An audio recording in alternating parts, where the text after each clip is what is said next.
Assalamualaikum and very good morning to all of you and welcome to my channel. I hope all are you well and safely you are staying at home. So আজি আমি আলোচনা কৰিবলৈ লৈছো reconstruction partnership ফাৰ্মৰ এডমিশনৰ এই টপিকটো কি আছিল টপিকটো যে ক্যাপিটাল কন্ট্ৰিবিউশনৰ দুটা কন্ডিশন আছিল প্ৰথম কন্ডিশন বা প্ৰথম শৰ্তটো আমি আলোচনা কৰিছিলো এটো দুই নম্বৰ যে when the new partners required to bring in the amount of capital in proportion to his share in the firm অর্থাৎ অসমীয়াত কোৱা হৈছে যেতিয়া নতুন অংশীদাৰৰ ব্যৱসায়ৰ সংযুক্ত মূলধন একাংশ মূলধন হিচাপে আনিব লাগে অৰ্থাৎ ইয়াতে কোৱা হৈছে যে এই পদ্ধতিৰ মতে পুৰণি অংশীদাৰসকলৰ সংযোজিত মূলধনৰ পৰিমাণ নিৰ্ধাৰণ প্ৰথমতে কৰা হয় তাৰমানে এটা ব্যৱসায় প্ৰতিষ্ঠানৰ যিমান অংশীদাৰ আছে ধৰা হ'ল x y দুজন অংশীদাৰ আছে সাপোজ 3:2 এতিয়া ধৰা হ'ল জেডক ভৰ্তি কৰা হ'ব নতুন অংশীদাৰ হিচাপে এতিয়া জেডে কিমান টকা মূলধন আনিব সেইটো নিৰ্ভৰ কৰিব x আৰু y ৰ মূলধনখিনি সংযোজিত কৰাৰ পিছত এই সংযোজিত মূলধনৰ ওপৰত ভিত্তি কৰি নতুন অংশীদাৰজনে মূলধন আনিব লাগিব এটিও কোৱা হৈছে যে এই পদ্ধতি প্ৰথমে পুৰণি অংশীদাৰসকলৰ সংযোজিত মূলধনৰ পৰিমাণ নিৰ্ধাৰণ কৰা তাৰ পিছত এই সংযোজিত মূলধনে হ'ব নতুন অংশীদাৰৰ বাবে এই x আৰু y ৰ যেটো সংযোজিত মূলধন সেই মূলধনেই হ'ব z ৰ বাদে অৰ্থাৎ পুৰণি অংশীদাৰসকলৰ মূলধনৰ পৰিমাণ এতিয়া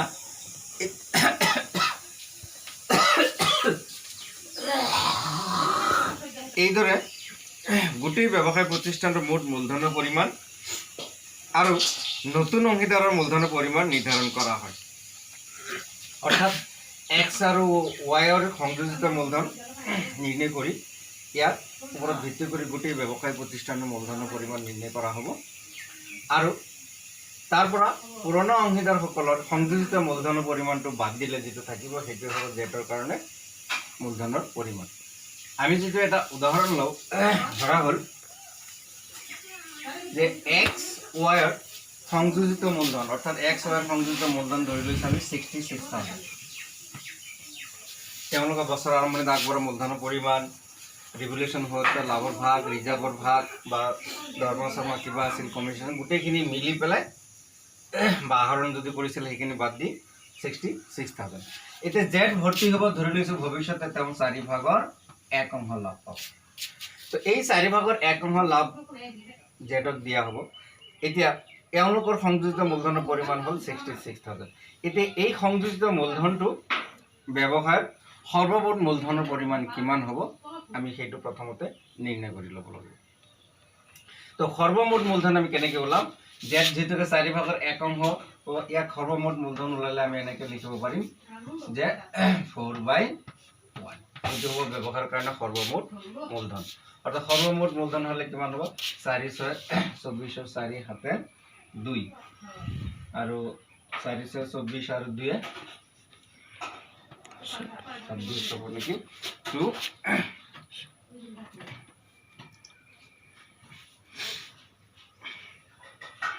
বা আমি নতুন বেলেগ এটা উদাহৰণ ল'ব পাৰোঁ ধৰা হ'ল এতে আমি কৈছিলো যে ব্যৱসায়টোৰ x আৰু y আমি জানো কি কৈছিলো যে x y ৰ এই দুজনৰ মিলি সংযোজিত মূলধন আমি ধৰি লৈছিলো 66000 জেডক ভৰ্তি কৰা হ'ব জেডক ভৱিষ্যতে পাব 4 ভাগৰ 1 অংশ এতিয়া চোৱা ব্যৱসায় প্ৰতিষ্ঠানৰ লাভ যদি 1 টকা হয় ইয়াৰ পৰা জেড লৈ আছে 4 ভাগৰ 1 অংশ তেনেহলে x আৰু y ৰ কাৰণে থাকিব 4 ভাগৰ 3 অংশ আকৌ ভালকৈ চাবা যে x y ৰ সংযোজিত মূলধন আমি ধৰি লৈছো 66000 জেডক ভৰ্তি কৰা হ'ব জেডে পাব ভৱিষ্যতে 4 ভাগৰ 1 অংশ আমি ধৰি লৈছো যদি লাভ 1 টকা হয় ইয়াৰ পৰা জেড লৈ আছে 4 ভাগৰ 1 অংশ তেনেহলে x আৰু y ৰ কাৰণে লাভ থাকিল কিমান 4 ভাগৰ 3 অংশ এই 4 ভাগৰ 3 অংশ লাভ ভোগ কৰোতে তেওঁলোকৰ মূলধন হ'ল কিমান 66000 এতিয়া এই ব্যৱসায় প্ৰতিষ্ঠানটোৰ সৰ্বমুঠ মূলধন যেতিয়া ওলাম তাৰ total capital of the farm তেতিয়া হ'ব তেনেহলে 4/3 3 এতিয়া ব্যৱসায় প্ৰতিষ্ঠানটোৰ সৰ্বমুঠ মূলধন তো ব্যৱসায় প্ৰতিষ্ঠানৰ সৰ্বমুঠ মূলধন হ'ব 3 ইয়াত যদি হৰণ পূৰণ কৰে আমি কাটাকাটি কৰোঁ 3 6 দুইবাৰ 3 6 দুইবাৰ 0 0 অৰ্থাৎ 88,000 ব্যৱসায় প্ৰতিষ্ঠানৰ সৰ্বমুঠ মূলধন হ'ল কিমান 88,000 অৰ্থাৎ total capital of the firm চাবা total capital of the firm আমি পালো total capital of the firm 88,000 তবে total capital of the firm 88,000 পালো এতে adjusted capital of x and y আমি কিমান ধৰি লৈছিলো 66,000 এতিয়া capital of z capital of z হ'ব 88,000 পৰা 66,000 গলে কিমান থাকিব 22,000 this is the capital of Mr. Z নাইবা এটো আমি এনেকৈ উলাইব পাৰো যে যেহেতুকে সৰ্বমুঠ মূলধন 88,000 টোটাল ক্যাপিটাল জেডক ভৰ্তি কৰা হয়েছে ভবিষ্যতে 4 ভাগৰ 1 অংশ পাব তো 4 ভাগৰ 1 অংশৰ কাৰণে তো মূলধন আনিব লাগিব এনেকৈ কাটাকাটি কৰিলো কম কিমান আমি 22,000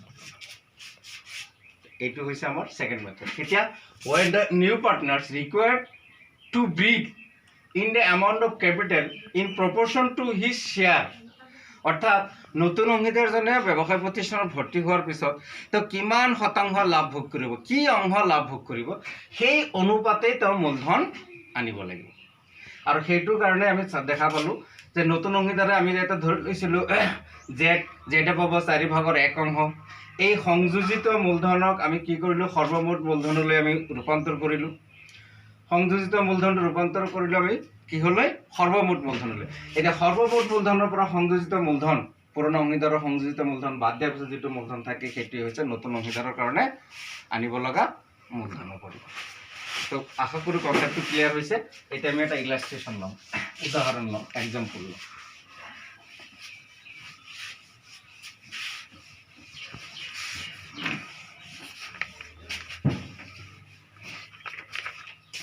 তো উদাহৰণ এটা লৈছো আমি শ্ৰেণী নামৰ পৰাই লৈছো ইলাস্ট্ৰেশন 84 ইয়াতে দুজন অংশীদাৰ আছে Amal and Bimal are partners in a firm sharing profit and losses 3/5 and 2/5 অর্থাৎ এটো আমি কব পাৰো 3:2 আচ্ছা their balance sheet as at 31st March 2017 was as under balance sheet দিয়া আছে asset cash debtor stock plan Amal's capital, Bimal creditor, bills payable or reserve.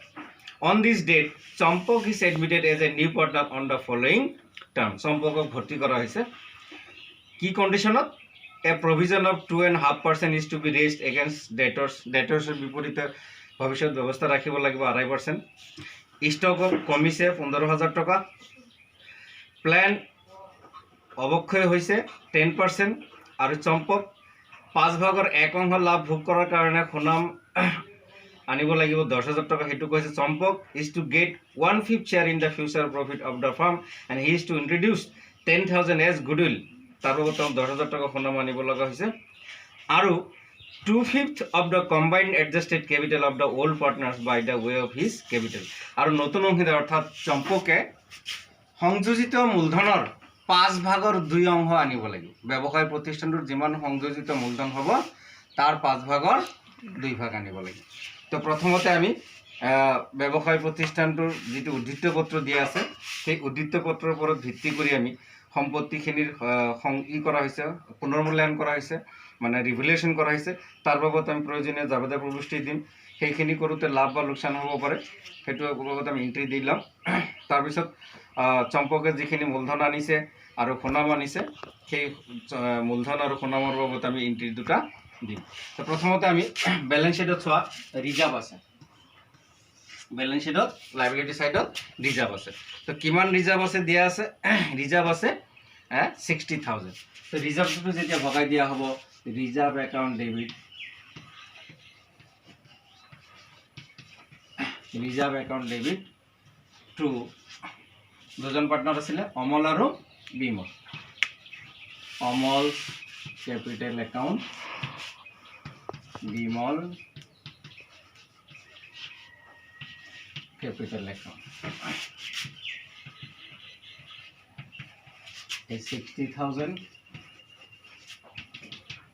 তেওঁলোকৰ ratio' আছিলে 3:2 তো 3:2 হলে অৰ্থাৎ এই 60,000 টকা 3:2 মানে 3/5 অর্থাৎ 5 এতে কেবার যাব 12 বার 3 বার 36 এজনের পাবো 36,000 টাকা ভাগ আর এজনের পাই আছে 24,000 টাকা narration দিব লাগে being generally job credited to old partners in their old profit sharing ratio এতিয়া নেক্সট এটাই আসলে ভগাই লব লগা আৰু নাই 2 নম্বৰ আহিম কিছু সম্পত্তিৰ মূল্য বাঢ়িছে বা কমিছে কি আছে প্ৰথমতে আছে সানডে ডেটৰ্ছৰ বিপৰীতে ভৱিষ্যত ব্যৱস্থা ৰাখিব লাগে ষ্টক কমিছে 15,000 টকাৰ আৰু প্ল্যান অবক্ষয় হৈছে 10% তো গোটেইখিনি ক'বলৈ গ'লে ব্যৱসায় প্ৰতিষ্ঠানৰ লসই হৈছে প্ৰথমতে আমি চাম কি কমিছে সানডে ডেটৰ্ছ বিপৰীতে অবক্ষয় প্ৰভিজনৰ ব্যৱস্থা হৈছে গতিকে revaluation account debit to provision for doubtful debts তাৰপিছত আছিলে আৰু এটা আছিলে ষ্টক কমিছে টু ষ্টক আৰু এটা আছিলে কি প্লান্ট তিনিটাই মূল্য কমিছে এটা দেনা বাঢ়িছে আৰু দুটা সম্পত্তিৰ মূল্য কমিছে ইয়াত আছিলে 2.5% ৰাখিব লাগে সানডে ডেটৰ্ছ ওপৰত প্ৰভিজন তো 2.5% সানডে ডেটৰ্ছ আছিলে আমাৰ কিমান 50,000 তো 50,000 এৰ ওপৰত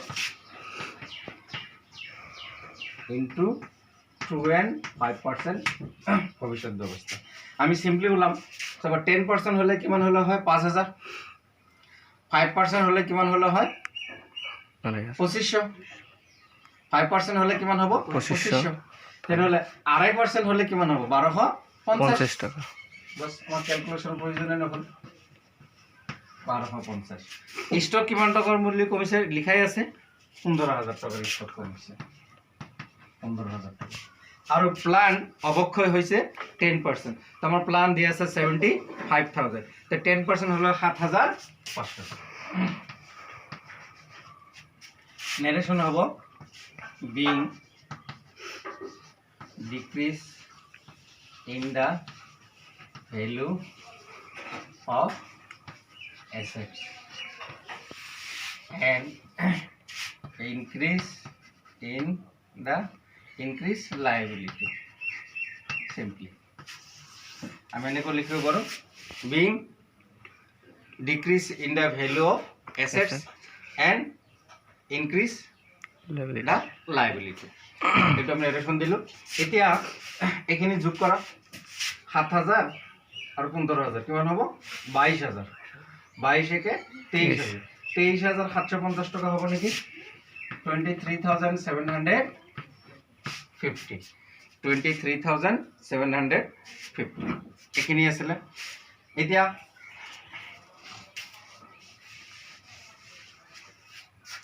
2 নম্বৰ ইন্টিগ্ৰাল 3 নম্বৰ যেহেতুকে আৰু কোনো ধৰণৰ সম্পত্তিৰ বঢ়া হোৱা নাই মূল্য বঢ়া নাই যিখিনি আসলে কমিছে অৰ্থাৎ এই গোটেইখিনি কি হৈছে ব্যৱসায় প্ৰতিষ্ঠানটোত ৰিভলিউশন কৰাৰ ফলত লোকসান হৈছে আৰু সেই লোকসান the all partners should be shared according to their all profit sharing ratio যেতিয়া লোকসান ভৰিব লাগিব বহন কৰিব লাগিব অমল's capital account বিমল's capital account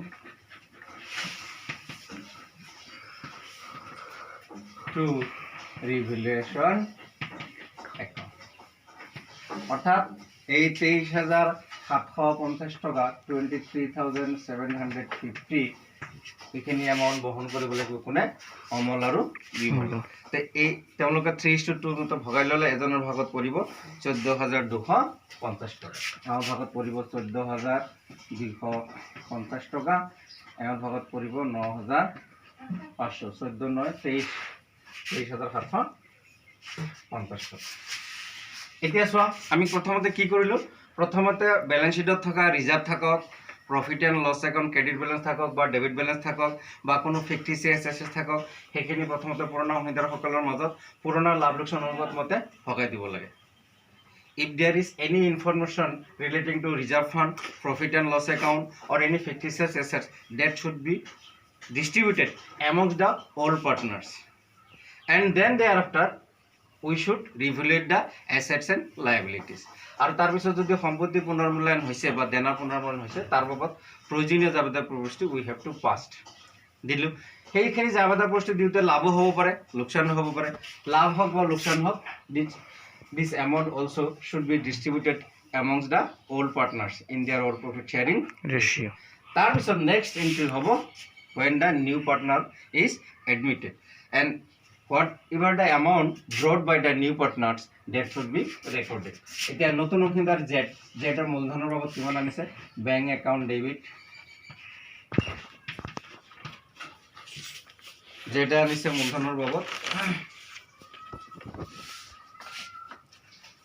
সংযোজিত মূলধনৰ 5/2 অংশ আনিব লাগে। যেটা আনিব লাগিব কি সংযোজিত মূলধনৰ 5/2, অৰ্থাৎ পুৰণা অংশীদাৰসকলৰ এডজাষ্টেড কৰাৰ পিছত তেওঁলোকৰ মূলধন এডজাষ্টেড কৰাৰ পিছত তাৰে 5/2 অংশ আনিব। তো বেংক একাউণ্ট ডেবিট মই এতিয়া লিখিবলৈ অসমৰ্থ, কাৰণ পাৰ্টনাৰ্ছ কেপিটেল একাউণ্ট বনাব লাগিব, তাৰপিছতহে ক'ব পাৰিম। বেংক একাউণ্ট ডেবিট টু জেডছ capital account to premium for goodwill account, premium for goodwill account. এতে প্রিমিয়াম ফর গুডউইলটো জানো 10,000 টাকা, কিন্তু তার মূলধনৰ বাবদ কিমান টকা আনিছে নাজানো। এটা আমি পার্টনার্স ক্যাপিটাল অ্যাকাউন্ট বনালে গম পাই যাম। সেইটো এন্ট্রিটো পিছত দিম। নেক্সট এন্ট্রি হ'ব এই প্রিমিয়ামটো কি কৰিব, স্যাক্রিফাইজিং পার্টনারে ভগাই ল'ব। তেনেহ'লে ভগাই যেতিয়া ল'ব তেতিয়া হ'ব premium for goodwill account debit to Amal capital Bimal capital. যেহেতুকে তেওঁলোকৰ নতুন লাভ লোকচান অনুপাত দিয়া নাই, সেইকাৰণে অমল আৰু বিমলৰ পুৰণা লাভ লোকচান অনুপাতটো হ'ব তেওঁলোকৰ কাৰণে ত্যাগৰ অনুপাত। When the new profit sharing ratio is not given in the question paper, in that case all profit sharing ratio will be the sacrificing ratio. তেনেহ'লে এই 10,000 টকা 3:2 ভগাই ল'লে এজনৰ ভাগত পৰিব কিমান, 6,000, আৰু এজনৰ ভাগত পৰিব 4,000। এই টোটাল 10,000। মই এই দুটা এন্ট্ৰি এমাউণ্ট, এইটো এন্ট্ৰি এমাউণ্টটো বাকী ৰাখিছোঁ, পিছত মই লিখি আছোঁ। এতিয়া আমি যদি পাৰ্টনাৰ্ছ কেপিটেল একাউণ্ট বনাওঁ তেতিয়া আমি ইয়াৰ পৰা আমি কি কৰিব পাৰিম, বহাব পাৰিম। নাইবা চাবা পাৰ্টনাৰ্ছ কেপিটেল একাউণ্ট নোহোৱাকৈ মই তোমালোকক কেলকুলেশ্যন দেখাই আছোঁ। যিহেতু আমাক পাৰ্টনাৰ্ছ কেপিটেল একাউণ্ট বনাব কোৱা নাই, তো নবনোৱাকৈ আমি পাৰিম। কেনেকৈ পাৰিম চোৱা, এক্সৰ আৰম্ভণি মূলধন, এক্স মানে অমল, অমলৰ আৰম্ভণি মূলধন কিমান দিয়া আছে বেলেন্স শ্বীটত, 50,000 টকা। অমলৰ মূলধন দিয়া আছিলে 50,000। অমলে ৰিজাৰ্ভৰ ভাগ পাইছিলে কিমান টকা, 36,000 টকা ৰিজাৰ্ভৰ ভাগ পাইছে, প্লাছ গুডউইলৰ ভাগ কিমান পাইছে, 6,000 টকা। আৰু ৰিভলিউশ্যন কৰোঁতে লছ হৈছে নে নাই, লছ হ'লে লছৰ ভাগ কিমান হৈছে, 14,250 টকা মাইনাছ 14,250 টকা। এইখিনি কৰাচোন। এতিয়া যোগ বিয়োগ কৰিলে চাবা কি ওলায়, এইখিনি কাটাকাটি কৰি যোগ বিয়োগ কৰিলে দেখা যাব 77,750 হ'ব, 77,750। তাৰপিছত চোৱা বিমলৰ মূলধন কিমান দিয়া আছিলে, 40,000। বিমলৰ মূলধন আছে 40,000 আৰম্ভণি মূলধন, প্লাছ বিমলতো ৰিজাৰ্ভৰ ভাগ পাইছে 24,000 টকা। সেইখিনি যোগ কৰা তাৰ মূলধনৰ লগত, মাইনাছ তেওঁতো লোকচানৰ ভাগ ল'ব লগা হৈছিল 9,500 টকা। আৰু এটা আছিলে এইটো ৰিজাৰ্ভ গ'ল নহয়, আৰু এটা আছিলে প্ৰিমিয়াম, য়েছ প্ৰিমিয়াম। তাৰপিছত লোকচানৰ ভাগ ল'ব লগা হৈছিল কিমান, 9,500 টকা। সেম তেওঁৰ আগবঢ়োৱা মূলধন 50,000, এইটো হ'ল ৰিজাৰ্ভৰ ভাগ, এইটো হ'ল প্ৰিমিয়ামৰ ভাগ, তেনেকৈ মূলধনৰ অংশ, এইটো ৰিজাৰ্ভৰ ভাগ, এইটো প্ৰিমিয়ামৰ অংশ। ইয়াৰ পৰা লোকচান হৈছিল 9,500 টকা বাদ দিলোঁ। বাদ দিয়াৰ পিছত দেখা যাব তেওঁলোকৰ যাই হয়তো যোগ বিয়োগ কৰাৰ পিছত দেখা যাব 58,500 58,500। এতিয়া আমাক কি কৈছিলে যে এই অংশীদাৰ যোজনাৰ সংযোজিত মূলধনৰ 5/2 অংশ আনিব লাগিব নতুন অংশীদাৰজনে। তেনেহ'লে এই দুটা যোগ কৰা, সংযোজিত মূলধন দুটা যোগ কৰা, কিমান হয় 0 0 5 5 7 5 12 2 হাতে 1 8 8 16 6 হাতে 1 8 5 13 1,36,250। This is called adjusted capital. Adjusted capital. এই হল adjusted capital for Amal and Bimal. Amal আৰু বিমলৰ সংযোজিত মূলধন 1,36,250। এতিয়া চাবা এই সংযোজিত মূলধনৰে 5/2 অংশ আনিব লাগিব। যেটা কিমান আনিব? এই সংযোজিত মূলধনৰ 1,36,250 টকাৰ 5/2 অংশতে মূলধন হিচাপে আনিব লাগিব। এতিয়া তোমালোকে ক্যালকুলেশন কৰাছোন, মোবাইলতো কৰি চোৱা। 1,36,250 টকা 5/2 অংশ কিমান হয়? 1,36,250 পূৰণ 2 divided by 5।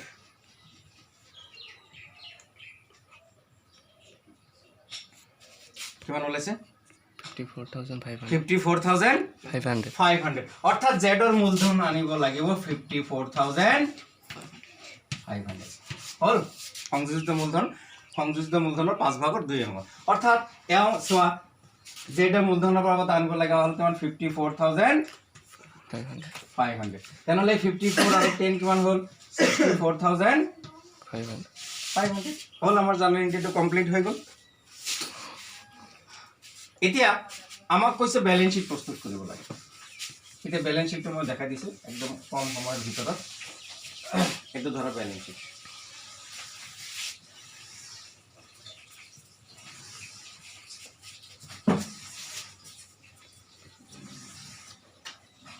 Balance sheet of the reconstituted firm. এইটো ব্যালেন্স শীট যেটা ভৰ্তি কৰাৰ পিছত ব্যবসায় প্ৰতিষ্ঠানটোৰ উদ্দিষ্ট পত্ৰ। তো যেটা ভৰ্তি কৰাৰ পিছত আমি অলৰেডি ক্যাপিটালৰ বাবদ ক্যাপিটাল অমলৰ আমি সংযোজিত মূলধন ওলাইছিলো কিমান পাইছিলো আমি 77,750 77,750। তাৰপিছত বিমলৰ আমি কিমান ওলাইছিলো 58,500 58,500 আৰু জেড নাকি তাৰ ভৰ্তি কৰা হল পিছত যে চম্পক নট জেড চম্পকক ভৰ্তি কৰতে আমি কিমান পাইলো 54,500 আৰু কিছু তথ্য দিয়া আছে ব্যালেন্স শীটত। আগৰ লাইবিলিটি সাইডত কি আছে? ক্ৰেডিটৰ্স আছে 30,000। সো ক্ৰেডিটৰ্স কিমান দিয়া আছে 30,000 ক্ৰেডিটৰ্স 30,000। আৰু কি আছে বিলস পেয়েবল কিমান টকা 25,000। আৰু কিবা আছে নাই? কাৰণ ৰিজাৰ্ভটো আমি অলৰেডি ভগাই দিছো। এতিয়া হা এসএস সাইডত আছে আমাৰ কিমান ক্যাশ আছিল হয়নে? ক্যাশ কিমান আছিল 20,000 নেকি? সো এসএস সাইডত ক্যাশ কিমান আছে 20,000 টকা। আৰু এই নতুন অংশীদাৰ যেতিয়া ভৰ্তি কৰা হল তেওঁ তো আনিছে না নাই?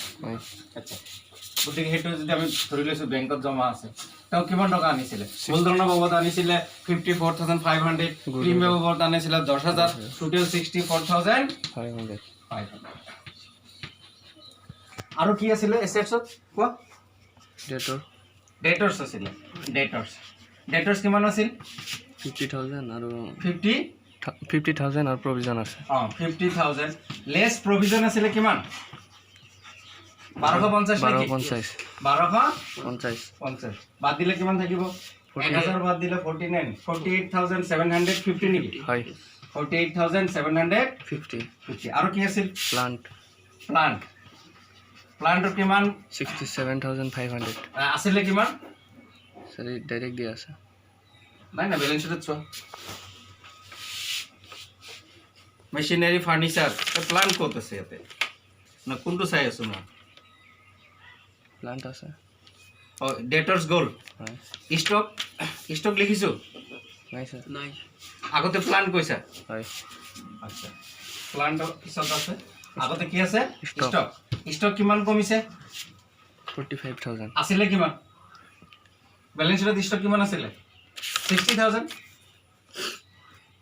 হয়নে হয় দেৰি হৈ কিয় 60,000 আৰু ইয়াৰ পৰা আমি এনেকৈ ব্ৰেকেটত যদি দেখাব পাৰোঁ যে 60,000ৰ তাৰমানে কমি 60,000 কিমান টকা কমিছে 15,000 হয় অৰ্থাৎ 45,000 5,000 আৰু কি আছিলে sir আছিলে plant প্লান্ট কিমান আছে 67,000 7,500 ক'ত প্লান্ট 60,000 75,000 নহয় প্লান্ট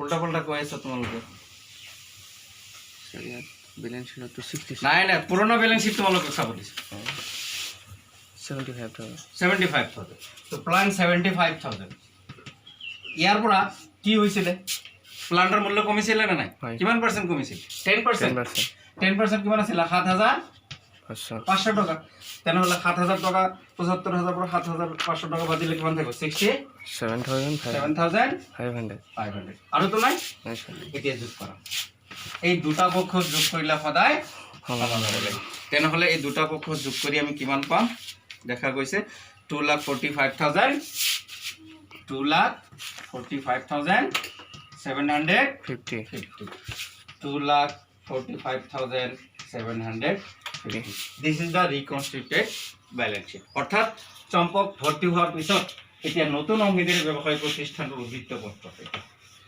তো এইদৰে অংশীদাৰী ব্যৱসায় প্ৰতিষ্ঠানত নতুন অংশীদাৰ ভৰ্তি হোৱাৰ পিছত revolution account journal entry partner simple account balance sheet ইত্যাদিসমূহ প্ৰস্তুত কৰা হয় তো আজিলৈকে এইখিনিয়ে সমাপ্ত কৰিলোঁ তো তোমালোকৰ এইটো চেপ্টাৰ আশা কৰোঁ আজিৰ পৰা শেষ হ'ল নেক্সট দুই এটা ইলাষ্ট্ৰেশ্যন আছে তোমালোকে চাই ল'বা নেক্সট মই তোমালোকক আৰম্ভ কৰিম নতুন চেপ্টাৰ ইয়াৰ পৰৱৰ্তী ক্লাছত সেইটো হ'ব পাৰ্টনাৰশ্বিপ একাউণ্টৰ retirement and death of partner